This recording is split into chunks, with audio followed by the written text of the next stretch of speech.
Welcome to Skip the Queue, a podcast for people working in or working with visitor attractions. I'm your host, Kelly Molson. Each episode, I speak with industry experts from the attractions world. In today's episode, I speak with Liz Power, Director of the London Museum of Water and Steam. We discuss their excellent reopening video and how they drove their summer visitor numbers sky high by focusing on their local community. If you like what you hear, you can subscribe on iTunes, Spotify and all the usual channels by searching Skip the Queue. All right, Liz, welcome to Skip the Queue. Thank you so much for having me. Well, it's my pleasure, and I'll tell you why it's my pleasure in a little while. But first, icebreaker question. If there was a zombie apocalypse, which 3 people would you want on your team? And they can be friends or celebs. Well, famous, not celebs.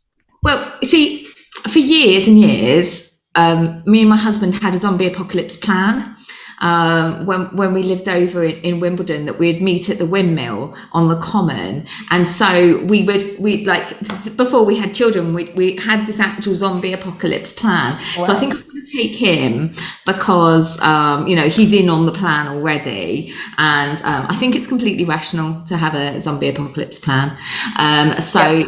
Completely. So I'll have him because he's good. And then who else would I have? I mean, I'd basically want somebody who knows a lot about zombies. There's not many of those around. Maybe I'll just take like any mortician. Oh, good choice. Yeah. Okay. Because they're used to handling the dead, and it's not the zombies' fault that they're trying to eat our brains. So maybe they would handle the zombie relationships, and while I do fighting. I love this. I like that you thought so in depth about this. And now I feel like I need to put my own zombie apocalypse plan together. Everyone needs one. Everyone. Okay. All right. If you could eliminate one food so that no one ever had to eat it ever again, what would you destroy? Without a doubt, it is celery. I mean, it is obnoxious, horrible, does nothing for you. Just the presence of it in a space stinks it out. I can spot it in a mixed up food 100 miles. It is the filthy devil's food, and eating it would kill you. Well, if you ate nothing else. So like the world could live without it. It's very much the mosquito of the food world, celery. Yeah, everyone would be delighted. Nobody would hate me for that. Great. Okay, good. This is exactly how I feel about peas. So it's similar. Similar. It's maybe we could do both on a 2-for-1 offer. Excellent. I'm all down for that. Celery has no part in my life. No, nor mine, nor anybody's 70s, I'm sure. But anyway, still should be banned. All right. And final one. What is the best advice you've ever been given? So I have 3 children. And my daughter turned 2 the day after my twins were born.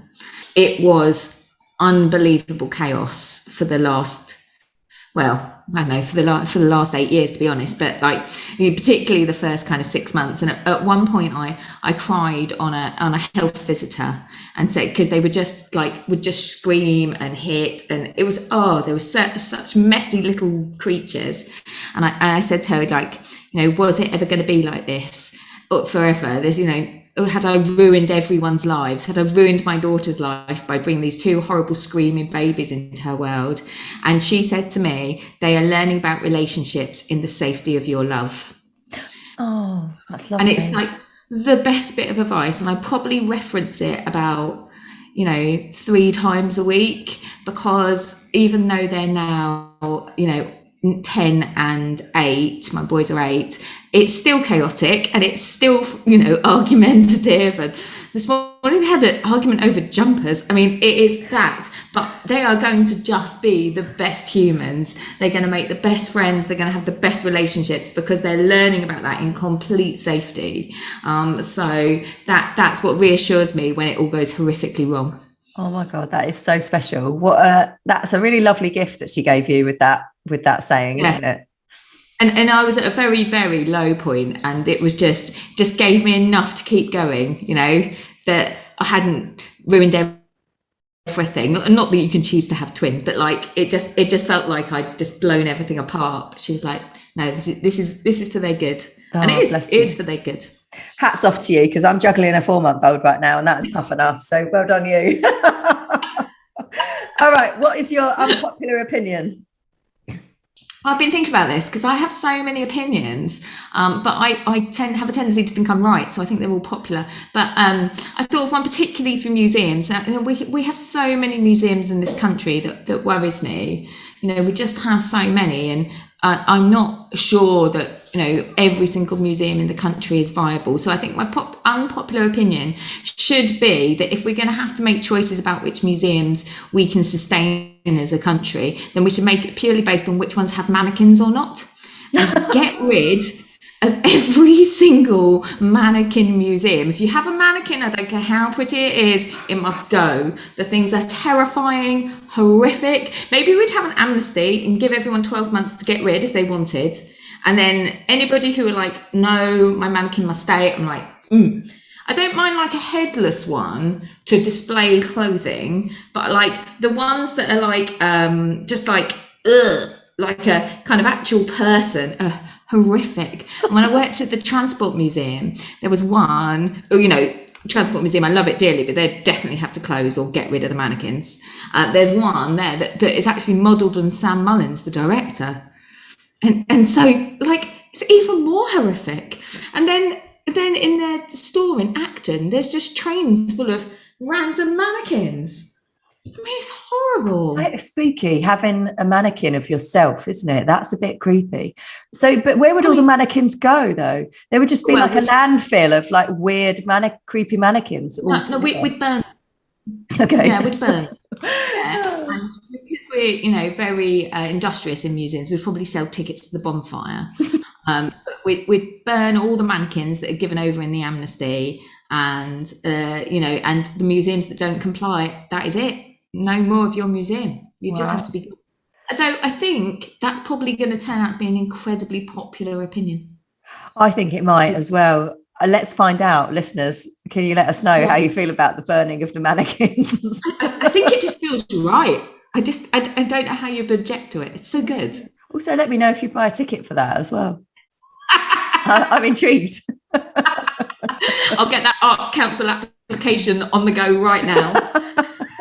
Liz, thank you for that. Okay, I've had so many wonderful unpopular opinions this season already. Where you pull them from, I just do not know. Right, tell us a little bit about the London Museum of Water and Steam. Well, of course, everyone has visited, but just for the couple of people that have never been, we are a very small micro museum over in West London, and we're based at Kew Bridge train station, but actually in Brentford in Hounslow. And we are a historic site, and we have 200 years of water pumping history and the impact it has on London. So we have a collection of static steam engines. We have a really small narrow gauge loco that runs around our site, and we are a community museum, so we're really focused on what we can do for our local community, and so that's a massive part of what we do. And then the other part of what we do is our visitor profile is the classic split of the under fives and the enthusiasts, so it's a really unusual place, and massive plug for everyone to come and visit and come and see me, because everyone goes, oh yes, I know the Standpipe Tower. So if you've ever sat on the traffic queuing for the M40, we're that big tower that you're like, oh, I don't know what that is. Yeah, that's us. And it's a Standpipe Tower, not a chimney. So come educate yourself, because everyone's like, oh, I've queued past so many times. So yeah, that's us. That's the Water and Steam. Oh, I love it. That was a very good synopsis. And you mentioned community. We're going to come back to that because that's what we want to talk about on today's podcast. But listeners, as you know, I basically stalk people on Twitter and LinkedIn and various social media platforms and ask them to come on the podcast. So I'm always looking out for interesting guests, interesting stories. And I have been stalking Liz for a little while, actually, after I saw their rather brilliant reopening video that the museum produced. Now, this was when the museums were allowed to reopen after the first wave of pandemic. I know we are still in it, but I thought it was such a great example of a video that was on brand. It was really fun, really authentic, and I'm going to say really inexpensively made. And I just thought it was perfect. It was such a lovely way of kind of showcasing to your visitors or potential visitors that it was a safe place to come. It was really fun. You really explained visually really well what they could and couldn't do, and I just think it's excellent. I've referenced it in many. Well, I've referenced it on the podcast. I've referenced it in a few webinars that we've done for ASVA, and I just think it's banging. So can you just to talk us through the process of how you did it? I will put the link to the video in the show notes, so if you haven't seen it, you can have a watch. Oh, thanks. So we were fully furloughed as a staff from April the 1st, including myself. So we weren't allowed to work. That didn't stop you attending webinars. And so myself and the team were attending anything we could do to just like feel like we still had a job. And one of the webinars, we heard Bernard Donahue, who I know you've had on before, talk about how a reopening video would be an important part of reopening. And we didn't have any money or any budget or anything. But we have enthusiasm and a incredible ability to chuck ourselves into having a go at anything. And I just thought we could do it. And I looked at some of the ones that other people were like making, and I was like, yeah, do you know what? It doesn't look that hard. So we filmed it on my iPhone because I had the newest phone of the team. So that's how that choice was made. And myself and Gemma, who we only have three staff majoritively, so there's the two of us filmed it together, and we wrote a little script and we filmed it in order so we'd find it easier to edit, and we filmed it. We didn't have a microphone, didn't have anything, and then we took a few takes of a few things, but pretty much did it short and sharp, under a minute long. We knew the messages we wanted to get across about space and fun. That's my favourite bit. The space bit is my favourite bit. There's so much space. But it's filmed from really far away, so it sounds like you've got loads of space as well. And I was like, this is up in our garden. Yeah.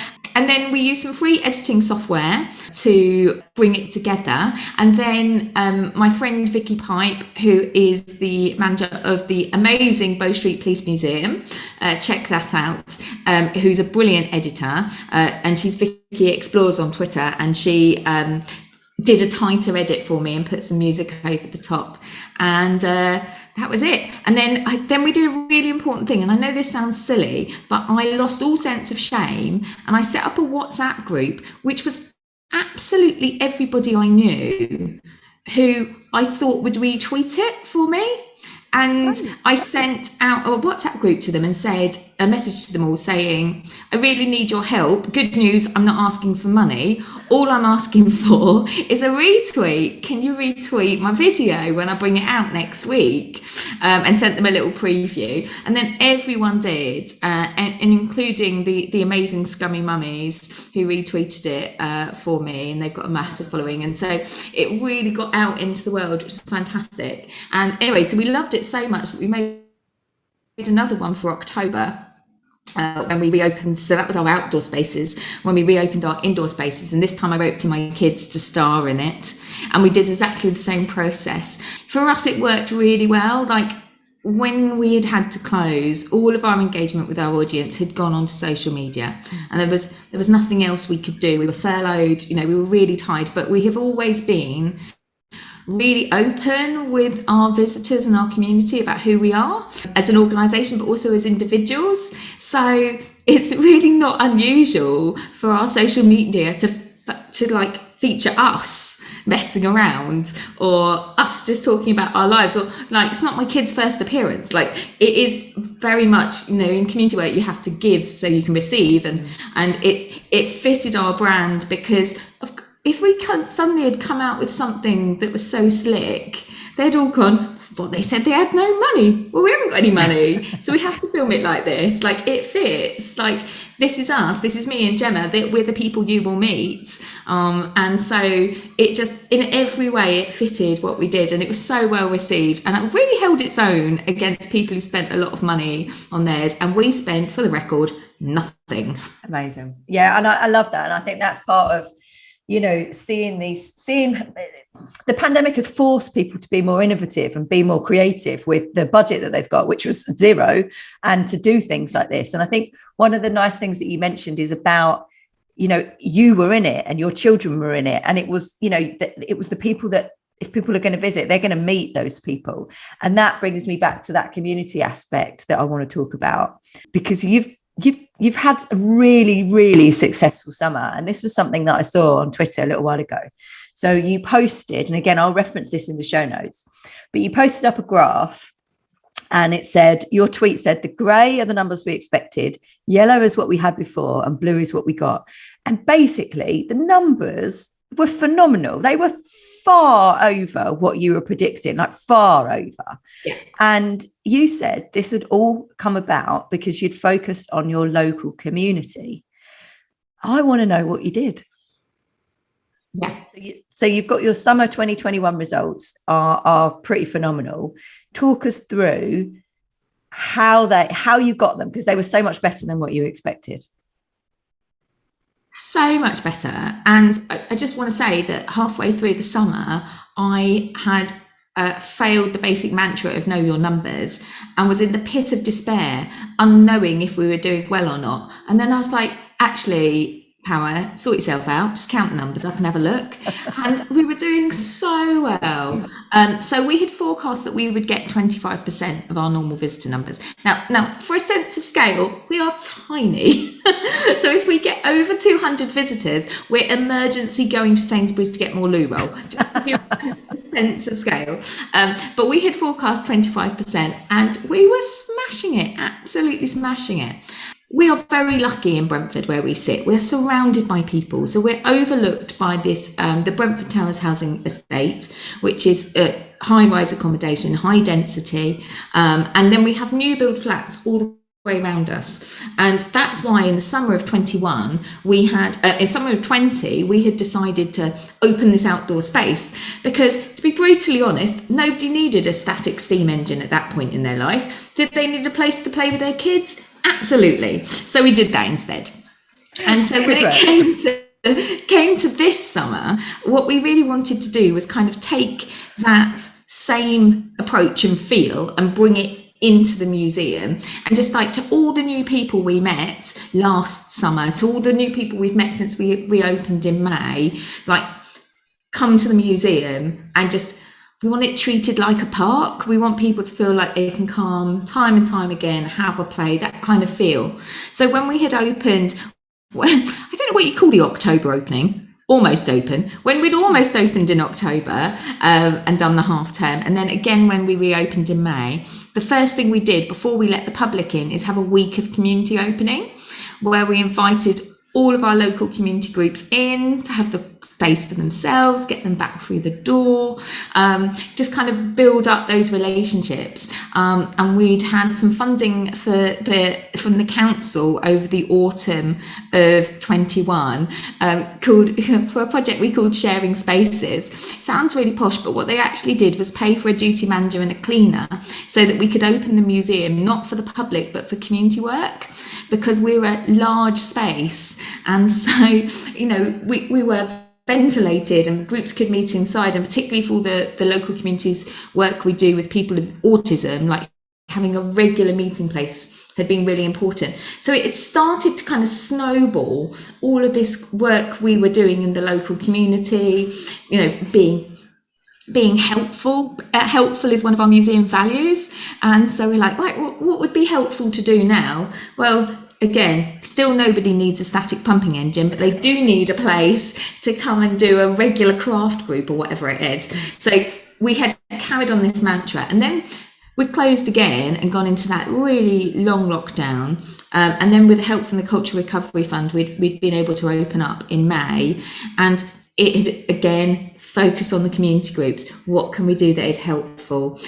We've got a brilliant new community partner in the Arbonne community, who are a charity who work with young people with learning disabilities, and so they're our new cafe, and that's really exciting, and got all these community groups coming in and out. And then we've just got local people, and we've swapped to an annual ticket, so we are unashamedly a Robin Hood organisation. So if you travel from Brighton to buy a ticket for the day, we're an expensive day out for you at £17. If you live next door, we are an absolute bargain. 17 quid for the year, coming every week, brilliant. So we had this, we knew we'd have people coming time and time again, and annual ticket members bring other annual ticket members.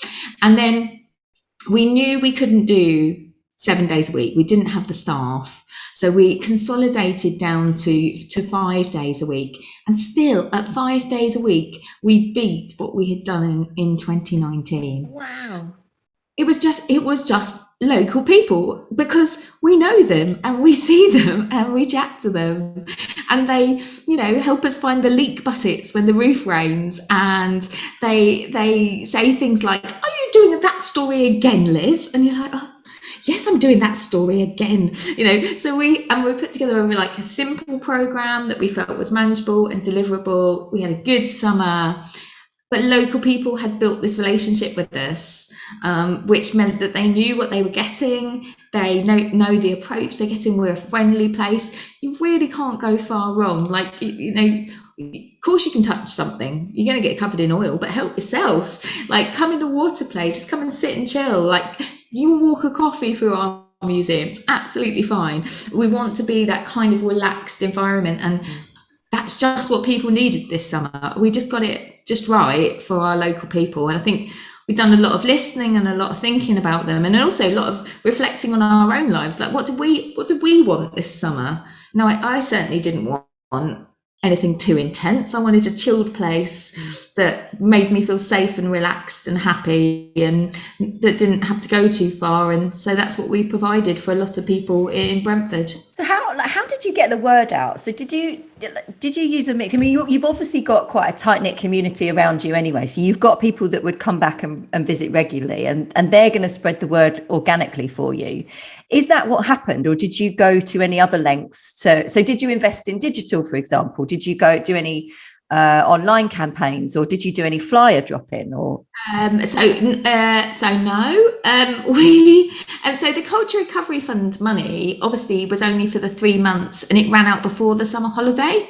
So we had pre-invested in that well-known marketing tool, the banner. So we had 2 banners out saying what we were doing for the summer, and we use our social media a lot. And so we chat to people, and we often say to people, if you want to know what's going on, just follow us on Facebook. We've got a big Facebook following, big for us, and so lots of people do follow us on that. But then also we're like really unashamed about it. So this half term we've been doing science shows, and at the end of every science show we end with an appeal to, you know, thanking everyone for coming, saying that museums will only keep going if we have visitors. So it's their homework to go away and tell 5 people, like, spread the word to help keep us going. And so I think a lot of it is word of mouth, and just kind of the good feeling we can create from being helpful, from being positive. And so you get people whose, you know, maybe child attends a club that meets in the museum, or,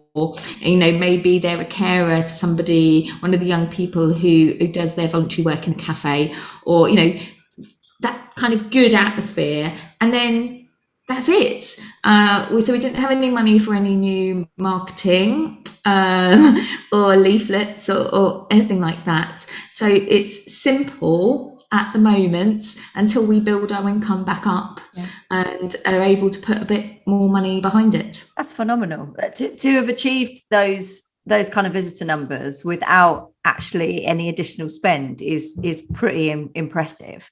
Yeah, I guess I forgot something as well, which was before the summer I did a request out to Thames Water So Thames Water don't fund us or anything, but I kind of think they should. So I'd phone them up and ask them that if there was anything they could do for the summer to help us. And their engagement team came down every Wednesday with a bunch of activities.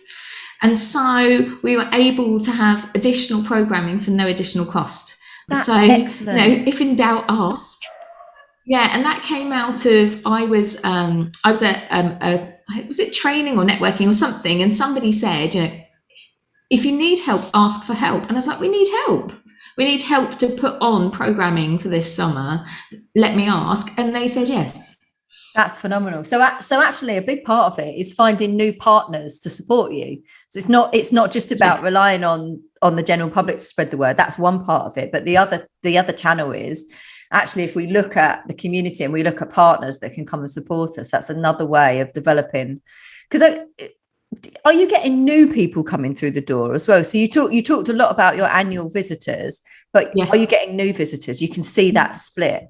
Yeah, we can see the split. I'm not very good on stats, so I haven't got the stats for you. But yeah, we can see the new people coming in. So when I was changing the ticket prices, so in 2019 we had 13 different ticket prices, and to volunteer on our front desk you basically need a degree in mathematics.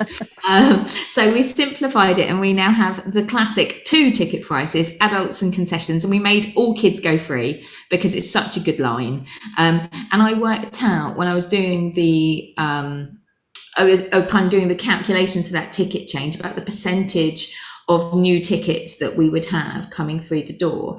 And I was heavily indebted to the AIM Guides, Association of Independent Museums, who are brilliant. I mean, they've got a guide for everything you need. If you want to run a museum, just use that website. And their ticket guide had basically said, if you change to an annual tickets bring other people. And as soon as you read it, you think, oh, do you know what? I've done that. So you get an annual ticket to somewhere, and then you say to your friend, I tell you what, I've got a ticket to, Kew Gardens. Do you want to meet me there? That would be great. And then you could get a ticket, and then the 2 of us can meet in Kew Gardens. And they say to their friend, do you know what? I've got a ticket to Kew Gardens. And that's the word of mouth that comes of that investment in that annual ticket for those families. And we'd had people who'd bought annual tickets at October half term. We're very liberal at just extending those, thanking them for support. Lots of families said, oh, don't be ridiculous, we'll buy a new one, which is lovely. But, tried to make the annual ticket is something that now you can come every weekend like everyone else. You can just come and have a play. Or did you know the trains are coming back? Did you know that we've got the model railway, or whatever is coming in? They feel we are a pop-inable venue, and then that's how they kind of spread the word to their friends, really, and start the snowball off. And is this kind of constantly evolving? Because I guess just going back to what you mentioned at the start, is that you said, what is it that people need right now? They need outdoor space. They need somewhere to come with their kids where they can burn off steam, and they need it to be, a calm space so they don't have to worry about anything. How does that translate now that the winter's come in? And are you speaking to the community to find out what it is that they need? Yeah, so on our community work side, so at the moment we're only open to the public at weekends during term time, but we're open for the community Thursdays and Fridays, and that's when we're also starting to welcome schools back in, watch this space, and also when we have our volunteers come in on Thursdays and Fridays. The big request from the community is to open more. We could fill the building, Tuesday, 4 days a week easily with community work. So that's a real challenge for us to look for sources of income to make that happen. So I have a couple of proposals out with corporate donors who I think should help the community by opening our museum for a couple extra days a week. And for them, it would be, in case they're listening, a very low cost investment, so we need a duty manager and we need a cleaner, and that's pretty much it, and some overheads to keep the lights on. So we know that's what the community really need. They need a dry space, they need a ventilated space, they need toilets. So that's really, really important. And then for our family visitors, It's really interesting. So half term just gone, we had good numbers. I was really pleased. We beat our 25% target. We didn't have as numbers like the summer. What's really interesting, families were saying to me, well, I'm so glad you're not busy. I thought you were going to be busy. Oh. Which I think is fascinating. I mean, it's, an independent museum's worst nightmare that people want to avoid busy places because busy is what we love. But I thought that was really interesting and made me think about kind of the messaging we're going to do this winter. We are big, we do have plenty of space. You can safely navigate our museum without hitting a queue or feeling hemmed in. So I think that we're going to have to think about how we communicate that and how we make sure that we, instead of going, what is more traditional for us pre-pandemic is October half term is manic and then winter toddles along. How can we spread that out? So how can we say to our families, the offer that you love at half term? Well, actually, this weekend in November, we're also doing some of that. So we can spread our visitors out and make them feel safe and secure this winter. And safe and secure, I think, is just about not being busy for them. So it's going to be a really fine balance. Yeah, it's difficult, isn't it? It's one of the, it's a conundrum of, and I guess this comes back to a pricing strategy as well, is do you have less visitor numbers, higher price, entry price? But then that's a challenge in terms of the local kind of loyal community that you've built up. You don't want to whack the price up for them, but will people travel and pay more to come? So, and Brentford's a very deprived area, and Hounslow is not a rich borough, and I'm very aware of not wanting to kind of price our local community out the museum. And for me, working in independent museums, as I have for the last kind of 13 years, for me, it's all about value, like demonstrating worth. So £17 is a lot of money. Some families, for an adult, I can't do the maths quick enough to tell you what it would be for two. And for some families, that is beyond their reach, right? They're never going to be able to afford that. Those families, we will give tickets to for free. That is not lost income for me. They are never coming. So I will give them a ticket because that is gained love, gained support, gained word of mouth. That's all pluses for me. It's no loss at all. So in the past, we've given away tickets with the food bank, which has been really good. And we're delighted to see some of those families in. We work very closely with the Children's Centre, who hold a stay and play on a Thursday in term time in our museum. And we give tickets away to those families. And all of my duty managers are under strict instructions that if somebody arrives with a family and when they're told the price, they say, this is not for us then. And you can tell that those families that aren't faking it, they absolutely can let those families in. That's wonderful. So that's not lost money. That's just total bonus. But it's about demonstrating 17 quid for a lot of people is a big spend. So what are you getting? What's your value for money there? Like, I always think about the cinema. Like, the thing about paying for the cinema is you know how long you're going to be in it, you know what it's going to be like, and you know what it's going to be like when you finish, right? So that's a safe bet for a family. They understand that transaction. And I think the thing with museums is people who aren't museum goers don't understand that transaction. They don't see what they're getting. Yeah. And so this kind of loops back around to the film and the social media and the being very open and welcoming community groups in. All we're trying to do is show you what you're going to get. That it's not scary. You're going to meet me and Gemma. It's really fun. Your kid doesn't have to behave. Tantrums are incredibly welcome and totally normal. As is shoplifting from our shop, toddlers running across the car park with a bouncy ball, or you don't have to put on your best, I don't want it to be a place where you could feel you can only go if your children are on their best behaviour. You need us most when your children are at their absolute worst. That's when you should feel safe to come to us. and, you know, go, God, they're having a hideous day. Water and steam, that's what we need. Let's go get wet in the splash zone. Doesn't matter if they've got soaked. They keep spare clothes. Like, doesn't matter if they're having a screaming tantrum on the floor. Liz has got that secret packet of stickers that she gives the screaming kids. You know, that's the kind of safety we want to kind of create. And then that means for them that they know that value of that 18, 17 quid. They really understand what they're getting in return, and it's a good investment for them. And we've done this. Hounslow Council have given every household a 20 quid voucher, like an e-voucher thing, and we've signed up, and some families have been swapping that for their adult ticket. Oh, that's so great. Happy. Yeah, it's absolutely brilliant, because, like, you know, 17 quid, you could spend it at lots of different shops in Hounslow and restaurants and things, but like, if they spend it with us, they get something that lasts all year. So that's been wonderful to see that coming through. That's really smart. Liz, I don't think that you could have sold a trip to this museum any better than you just did. It's just perfect. It's perfect. I'm bringing Edie. Yeah, do it. Bring her when you're having a rubbish day. I'll happily cuddle a baby for you. Excellent. I'll take that. I'll definitely take you up on that.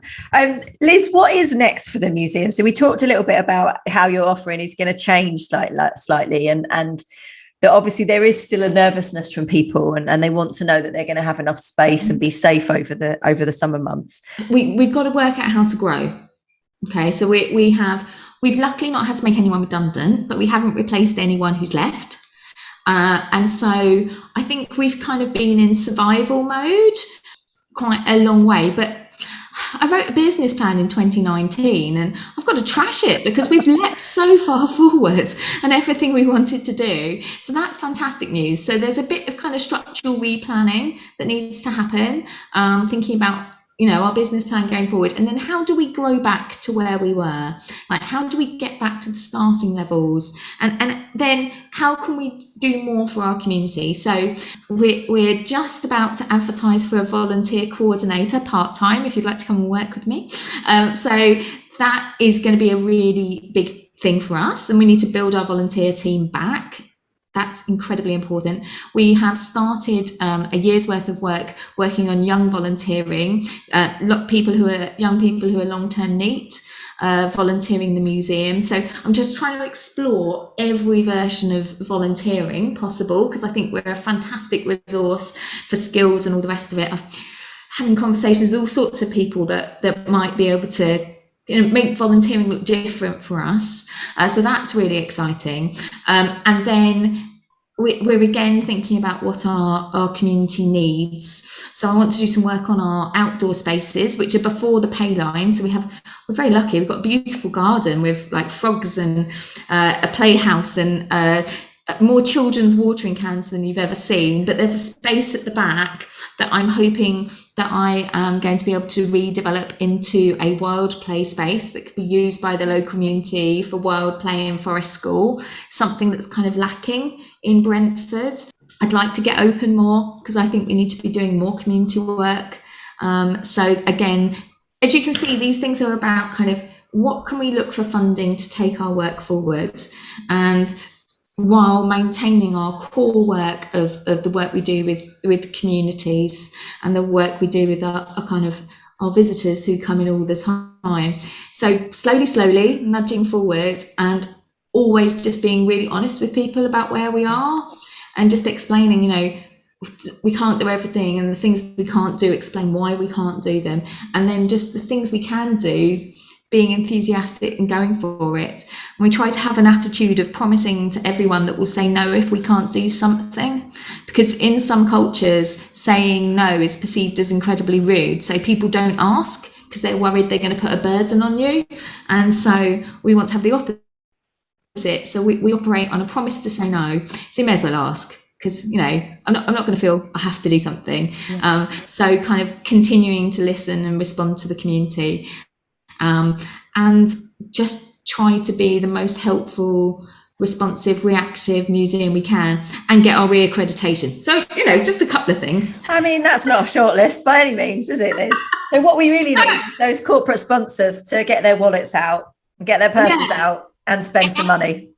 Absolutely. Like to to spend some money and to think about how they can support the museum, because the visitor numbers will return and that income will return, but it's going to be a slow moving thing. Like there's no rushing that, and I don't know if we'll ever see numbers like we did before, the world changed.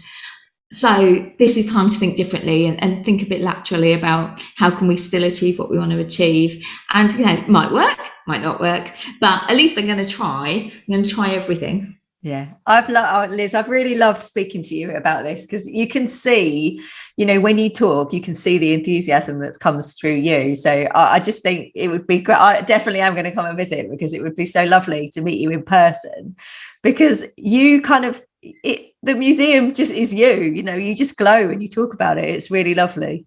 No, I was very lucky while I was working. So I've only ever worked in museums. I've never worked anywhere else. And then slowly over the 20 years of careers, I've made a list of all the places I would never work, which I might tell you if you come in and have a coffee. Okay. And I was really, really lucky. I was working so much on community engagement in museums and young people in museums, and that's really where I felt my focus should be, is on the social purpose of museums. I'm just really lucky that when I went to the interview at Water and Steam and I pitched them this left-wing community utopia, they went for it, and they've trusted in me and backed me, and I think it is starting to come good. Yeah, it is, absolutely.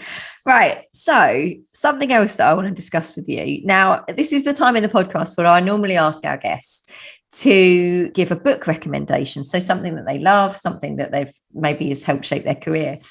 And when I asked you this, it was such a valid point. And I thought, you know what, no one's ever said that to me before, and nobody's ever raised this as a topic.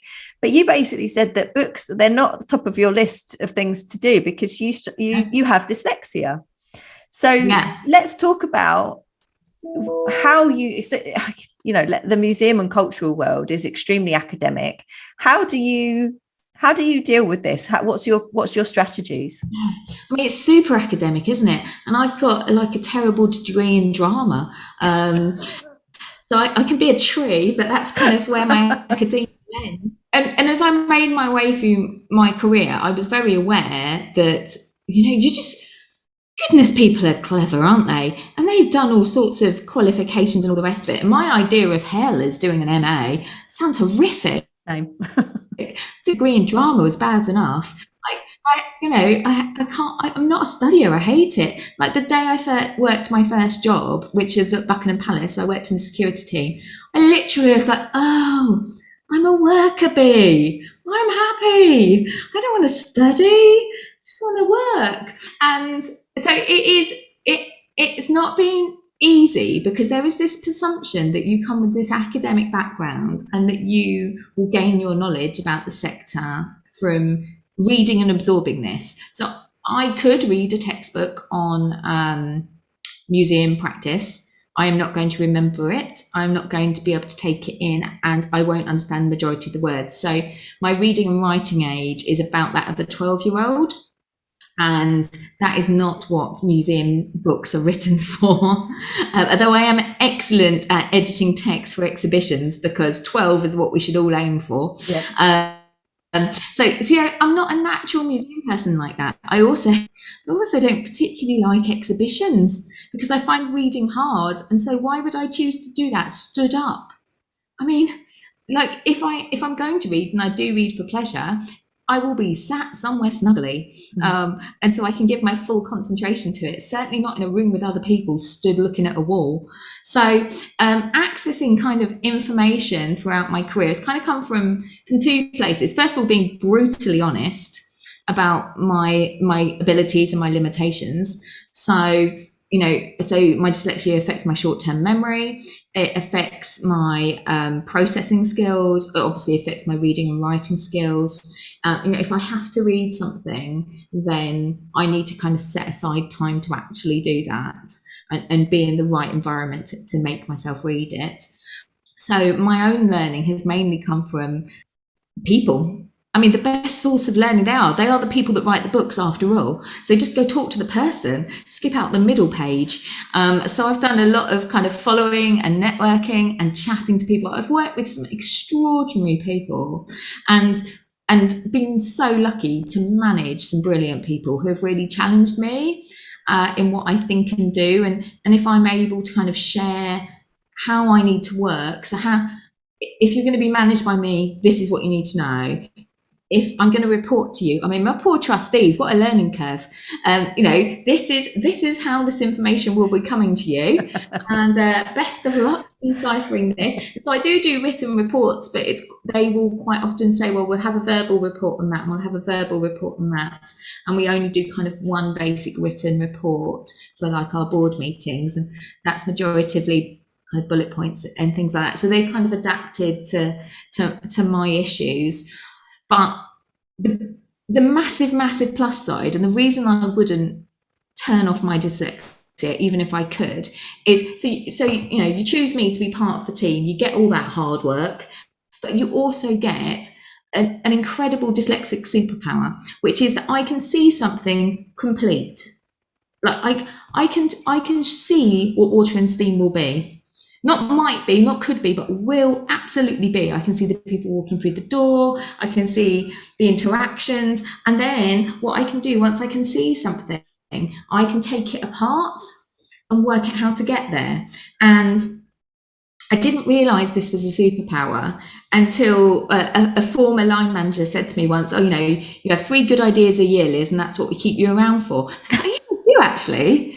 But my ideas come fully formed.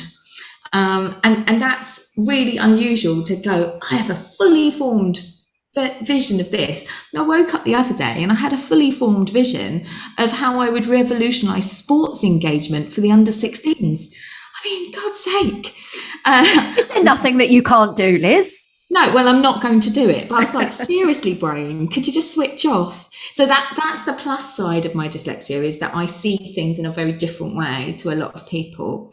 And then I have ability to kind of undo it all. So, so super dyslexic, now parent to 2, potentially 3 super dyslexic children. I was lucky to be brought up in an incredibly dyslexic, positive household. My dad's dyslexic, my brother's dyslexic, my poor mother dealing with us all. And so it's got lots of downsides, but the upsides are so totally worth it. But it does mean I can't recommend a book. No, that's fine. Liz, this has been better than a book recommendation, because it just, the fact that you've been able to kind of speak so openly and humorously about the subject, and that's going to help more people than reading a book, right? Yeah, like you absolutely. If you have somebody who's dyslexic who's joining your team, or you're going to be working with them, like there's a lot of resources from the Dyslexia Association that can talk to you about managing somebody with dyslexia or working with somebody with dyslexia. And that really helps. Like, it's a neuro difference, the same as any other. So get yourself clued up, work out what the plus sides are, and just adapt as best as possible. I wouldn't change it. It doesn't make life easy, but it certainly makes it more interesting. I definitely couldn't do my job if I wasn't dyslexic. No chance. Amazing. Thank you for sharing that, Liz. We will pop all of the links to the Dyslexia Association in the show notes as well. So if you haven't ever gone and looked at their website, go and browse it. I'm sure there's a lot of things on there that would be able to support your teams. Liz, it's been brilliant to talk to you. Thank you. Wishing you all the best of luck as you head into the winter months. And I'll check back in on you in a few months and see how it's all going, if that's okay. I would love that. And you must come in and have a coffee. And anybody else who wants to come in and abuse my brilliant coffee shop, then just send me a message on Twitter. And everyone's welcome. The more people I can show my museum to, the happier I am. Well, you heard it there, folks. Everyone needs to head over. And please, I know we did mention it earlier, but don't steal anything from the gift shop. We'll catch you. Thanks for listening to Skip the Queue. If you've enjoyed this podcast, please leave us a 5-star review. It really helps others find us. And remember to follow us on Twitter for your chance to win the books that have been mentioned. Skip the Queue is brought to you by Rubber Cheese, a digital agency that builds remarkable systems and websites for attractions that helps them increase their visitor numbers. You can find show notes and transcriptions from this episode and more over on our website, rubbercheese.com/podcast.